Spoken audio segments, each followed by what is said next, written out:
الحمد لله رب العالمين والصلاة والسلام على سيد المرسلين وعلى آله وأصحابه أجمعين أما بعد فأعوذ بالله من الشيطان الرجيم بسم الله الرحمن الرحيم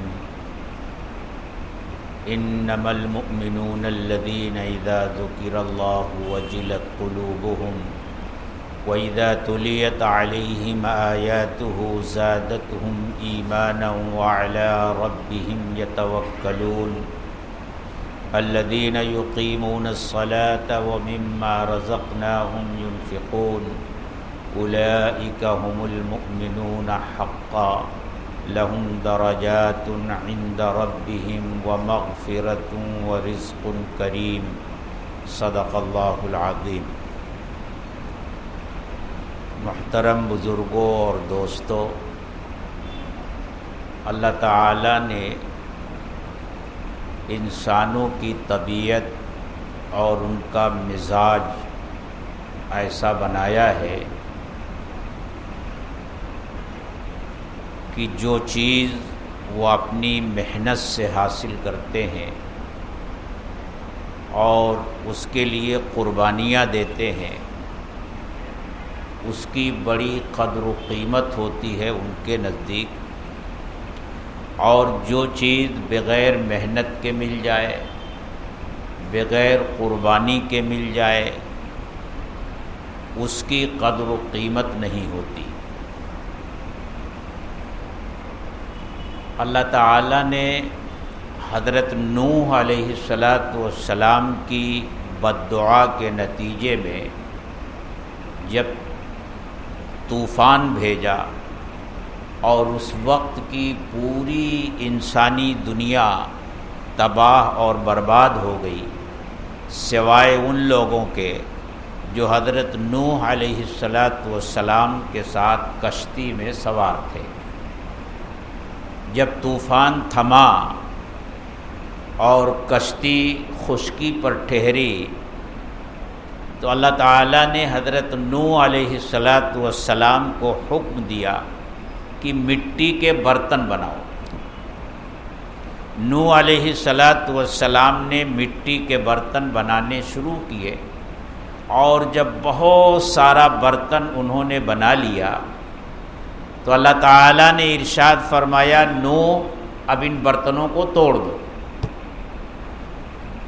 نوح علیہ السلام چونک گئے، لیکن بہرحال اللہ کے حکم کے سامنے انہیں اپنا سر جھکانا تھا۔ انہوں نے برتنوں کو توڑ دیا، لیکن اس کا انہیں افسوس ہوا۔ تو اللہ تعالیٰ نے ارشاد فرمایا، نوح مٹی کے برتن جو تم نے بنائے تھے اس کو توڑنے پر تمہیں اتنا افسوس ہوا، اور جن انسانوں کو ہم نے اپنی خاص قدرت سے بنایا تھا اور پیدا فرمایا تھا، ان کی تباہی اور ان کی بربادی اگرچہ ان کے کفر کی وجہ سے ہوئی، ان کے شرک کی وجہ سے ہوئی، لیکن ان کی تباہی اور بربادی پر کیا ہمیں دکھ نہیں ہوگا؟ تو کہنے کا مطلب یہ کہ مٹی کے کچے برتن جو حضرت نوح علیہ السلام نے بنائے تھے، محنت کی تھی، وقت لگایا تھا، تو اس کی اتنی قدر و قیمت تھی ان کے نزدیک کہ توڑنے پر انہیں افسوس ہوا۔ حضرت مولانا الیاس صاحب رحمۃ اللہ علیہ ایک واقعہ سنایا کرتے تھے کہ ایک استاد تھے جو بچوں کو پڑھاتے تھے، اور کبھی کبھی بچوں کو سمجھانے کے لیے، علم کی اہمیت بتانے کے لیے یہ کہتے تھے کہ دیکھو بیٹو، میں تمہیں جو کچھ پڑھا رہا ہوں یہ بہت قیمتی چیز ہے، علم بہت قیمتی چیز ہے۔ تو بچے ہر طرح کے ہوتے ہیں، ایک بھولا بھالا طالب علم بھی تھا ان کے درمیان۔ ایک دن اس کا جوتا ٹوٹ گیا، وہ موچی کے یہاں پہنچا اور اس نے کہا کہ بھائی تم میرا یہ جوتا بنا دو، اس کو سل دو، میں اس کے بدلے میں تمہیں ایک مسئلہ بتاؤں گا۔ موچی نے نیچے سے اوپر تک دیکھا، پہلے تو سمجھا کہیں یہ پاگل تو نہیں ہو گیا ہے، بجائے اجرت دینے کے، میری محنت کی مزدوری دینے کے، یہ مسئلہ بتانے کی بات کر رہا ہے۔ موچی نے پھر پوچھا کہ بھئی کیا کہہ رہے ہو؟ اس نے کہا میں بہت ہی قیمتی چیز تم کو دوں گا، ایک مسئلہ بتاؤں گا دین کا۔ موچی نے کہا میاں یہاں پیسے لگتے ہیں، مسئلہ یہاں نہیں چلتا۔ اب اس طالب علم کا منہ لٹک گیا۔ اپنے استاد سے تو اس نے یہ سن رکھا تھا کہ یہ مسائل بڑے قیمتی ہیں۔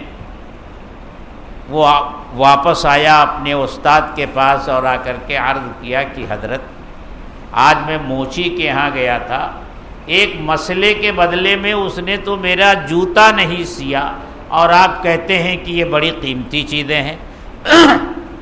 استاد سمجھ گئے کہ یہ غلط جگہ پہنچ گیا۔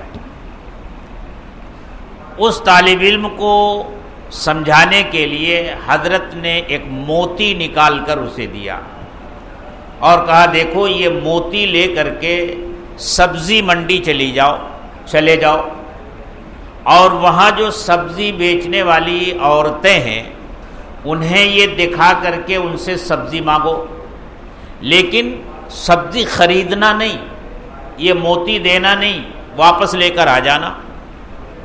وہ گیا، ایک عورت کے پاس پہنچا، وہ سبزیاں بیچ رہی تھی، اس سے کہا بھائی مجھے کچھ سبزیاں دے دو، اس کے بدلے میں تمہیں یہ دوں گا۔ اب اس نے موتی ادھر ادھر گھما کر دیکھا، کہا کہ بھئی یہ میرے کس کام کا، اس طرح کے پتھر تو میرے گھروں میں ہیں اور میرے بچے اس سے کھیلتے ہیں، یہ پتھر میں کیا کروں گی؟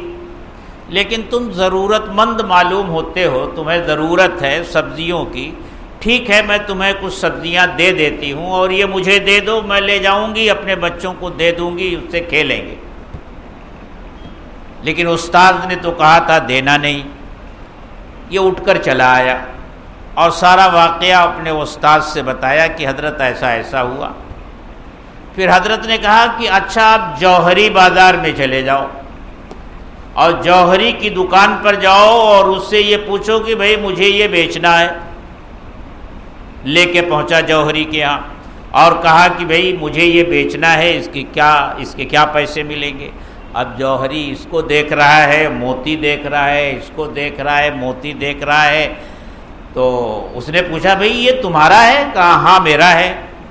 جوہری نے چپکے سے پولیس کو خبر کی کہ ایک آدمی آیا ہے اور وہ چور معلوم ہوتا ہے اور بڑا قیمتی موتی لے کر کے آیا ہے۔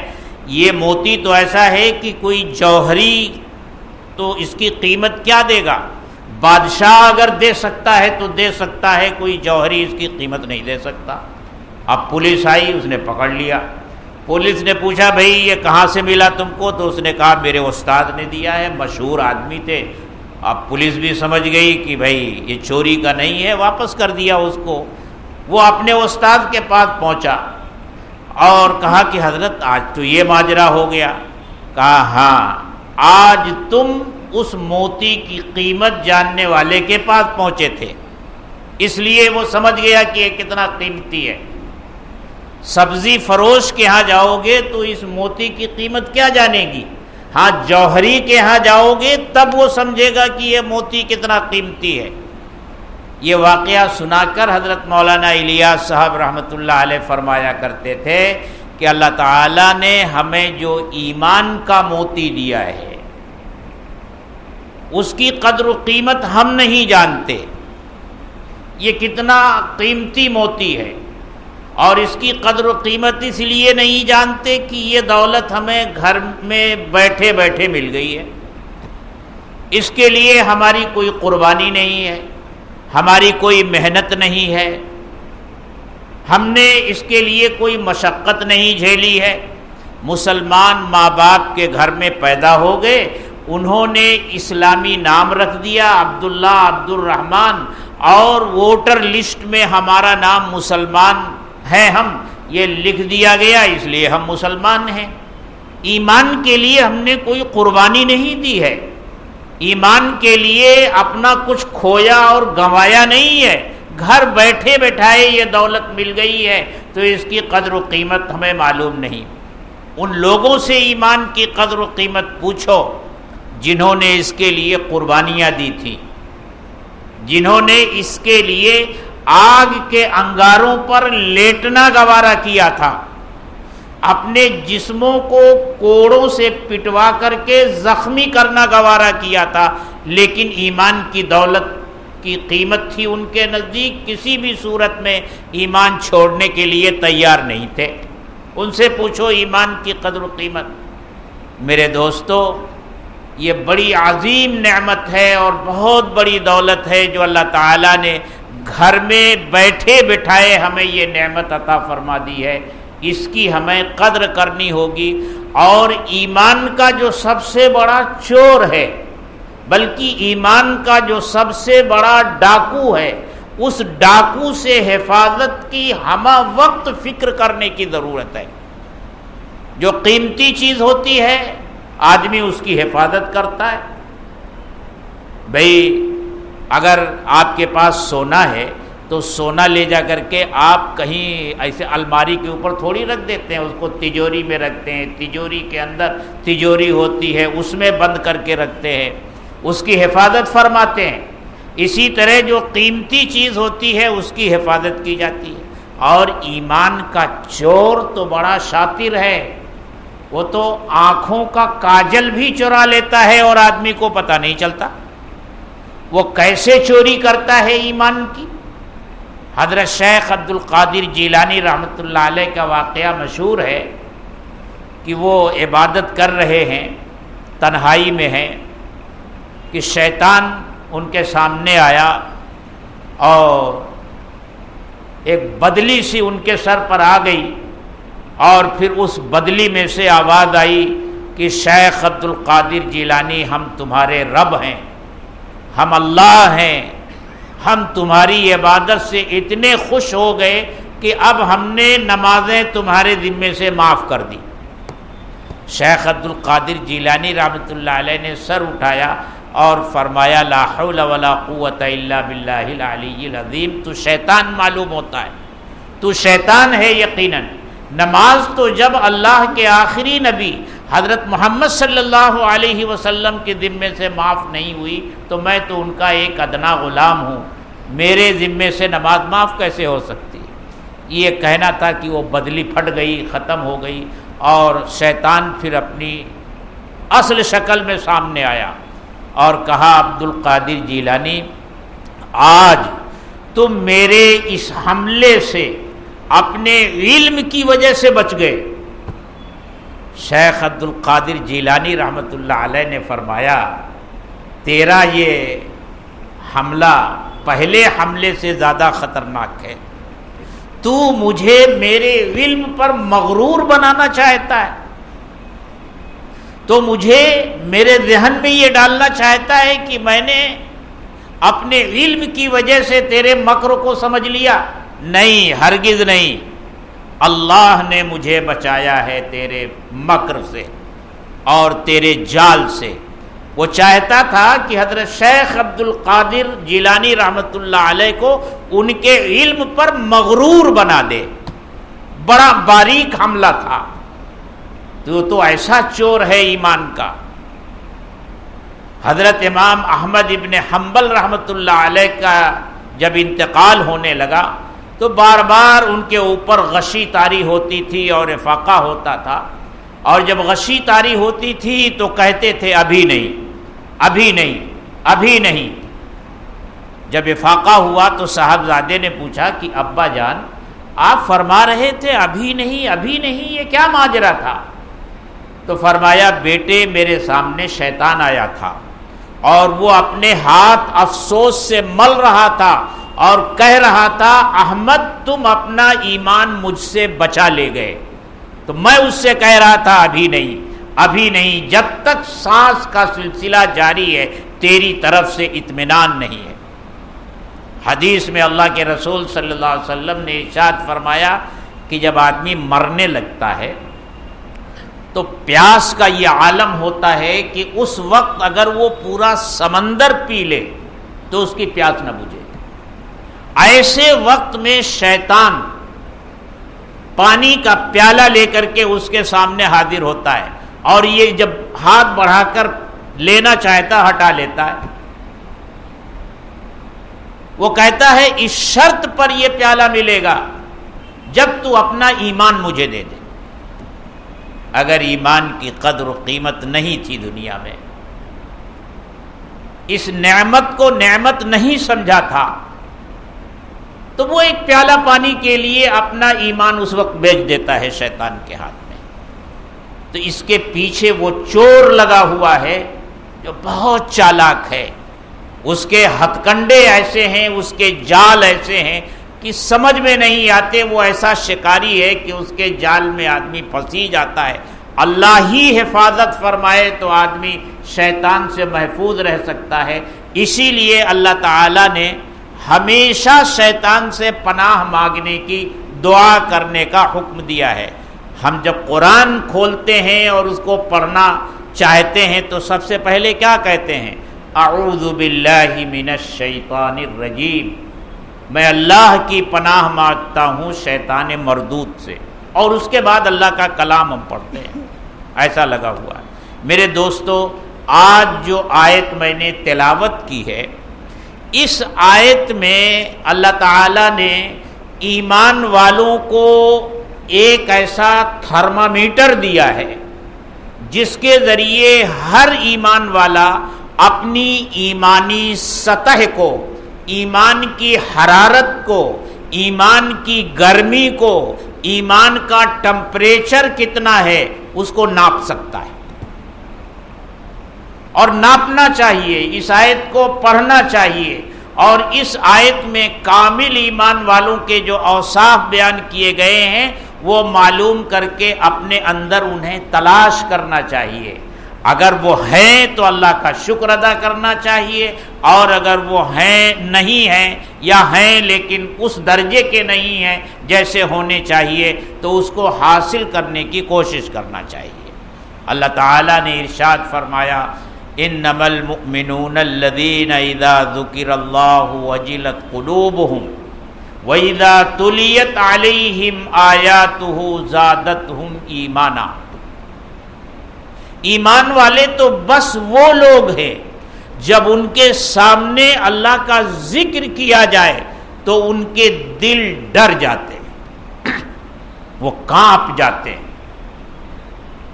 جب کسی مومن کو یاد دلایا جائے کہ تمہیں اللہ کے سامنے حاضر ہو کر کے اپنے اچھے برے اعمال کے بارے میں اللہ کے سامنے جواب دہی کرنی ہے تو وہ ڈر جاتے ہیں، کانپ جاتے ہیں۔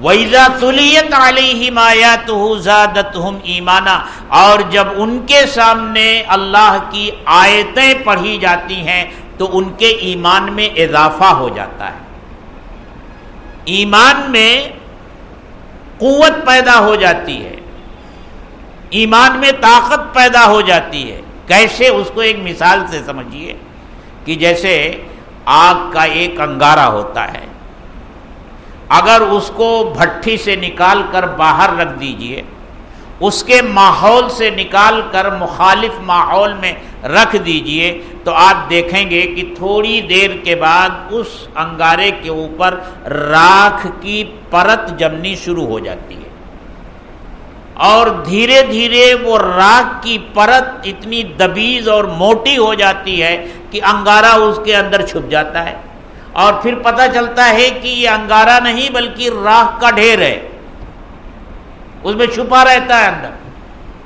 لیکن اگر اسی انگارے کو ہوا دے دیجئے تو ہوا کا جھونکا جب اس کو لگتا ہے تو وہ راکھ اڑ جاتی ہے، اور پھر وہ انگارہ شعلے دینے لگتا ہے، چمک اٹھتا ہے۔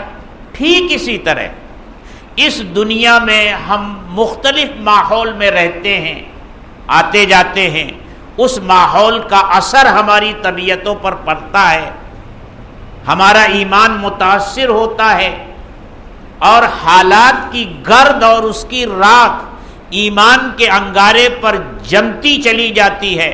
لیکن جب ایمان والے کے سامنے قرآن کریم کی آیتیں پڑھی جاتی ہیں تو یہ آیتیں ہوا کا کام دیتی ہیں، اور اس ہوا کے جھونکے کی وجہ سے ایمان کے شعلے پر جو راکھ کی تہ جمی ہوئی تھی وہ اڑ جاتی ہے، اور ایمان کا شعلہ پھر اپنی آب و تاب کے ساتھ چمکنے لگتا ہے۔ تو فرمایا وَإِذَا تُلِيَتْ عَلَيْهِمْ آيَاتُهُ زَادَتْهُمْ ایمانا، جب ان کے سامنے اللہ کی آیتیں پڑھی جاتی ہیں تو ان کے ایمان میں اضافہ ہوتا ہے۔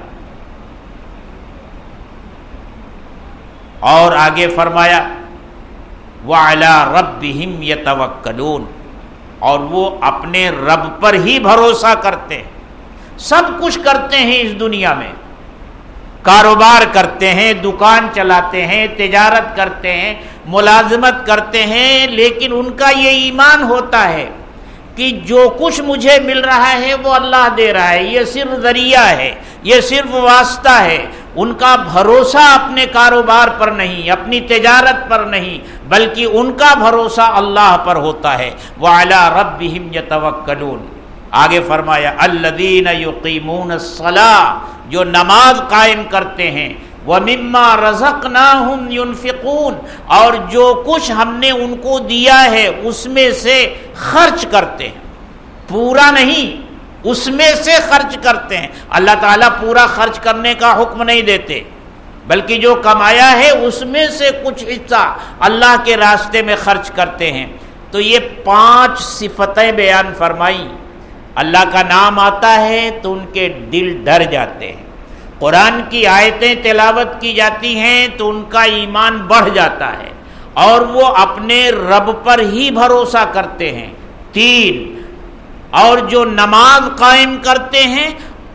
4، اور جو اللہ کے راستے میں خرچ کرتے ہیں اس مال میں سے جو اللہ نے انہیں دیا ہے۔ یہ 5 صفتیں جن کے اندر ہوتی ہیں، اللہ فرماتے ہیں اولئک ھم المؤمنون حقا، یہی ہیں حقیقت میں ایمان والے۔ یہ 5 صفتیں جن کے اندر ہوتی ہیں یہی ہیں حقیقت میں ایمان والے۔ لہم درجات، ان کے بلند مقام ہیں اللہ کے نزدیک، وَمَغْفِرَةٌ، اور اللہ کی طرف سے مغفرت ہے، وَرِزْقٌ کریم، اور اچھی روزی ہے۔ یہ انعام اللہ کی طرف سے ملتا ہے۔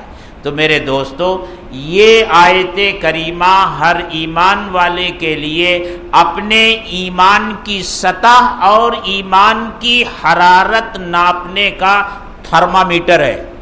جیسے ڈاکٹر لوگ بخار ناپتے ہیں نا کہ کتنا ٹمپریچر ہے بخار کا، یہ آیت کریمہ تھرمامیٹر ہے۔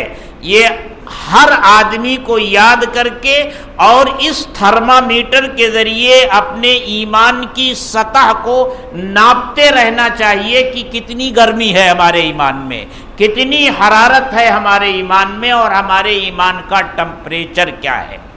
حسن بصری رحمۃ اللہ علیہ بڑے مشہور بزرگ گزرے ہیں، تابعی ہیں، اجلے تابعین میں ان کا شمار ہوتا ہے۔ ایک شخص نے ان سے پوچھا کہ حضرت آپ صاحب ایمان ہیں؟